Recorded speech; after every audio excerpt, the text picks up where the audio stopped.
It all started on a bright Monday morning. I was getting ready for work when my wife's so-called friend, Mark, dropped by unannounced. From the moment he walked in, he had that smug look, the one that immediately made me uneasy. He greeted me with a mocking tone, making little jokes about my job, my clothes, even the way I brewed my coffee.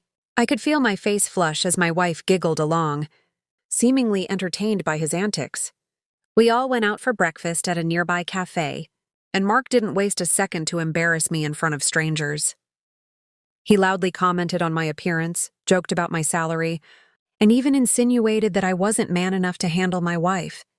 I felt trapped and humiliated. But I kept my composure, silently planning my response.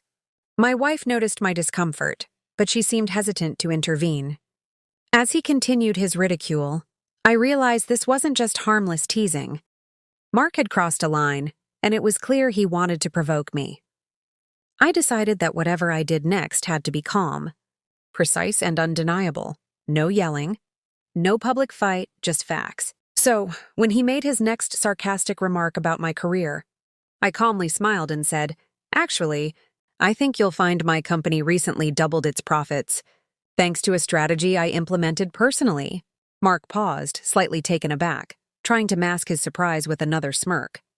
I continued, It's interesting how people who focus on gossip and mockery often miss the bigger picture.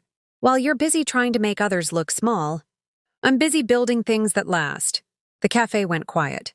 Even strangers seemed to notice the sudden shift in energy. My calm, confident tone left no room for his usual sarcasm. He opened his mouth, probably to retort, but no words came out. For the first time, the tables were turned. I didn't need to shout or humiliate him. My composure and quiet confidence had done the work. My wife looked at me with a mix of surprise and pride. Mark awkwardly muttered something about needing to leave and quickly exited, leaving behind the smug persona he had carried in. That Monday morning, I learned something important. Public ridicule only has power if you let it.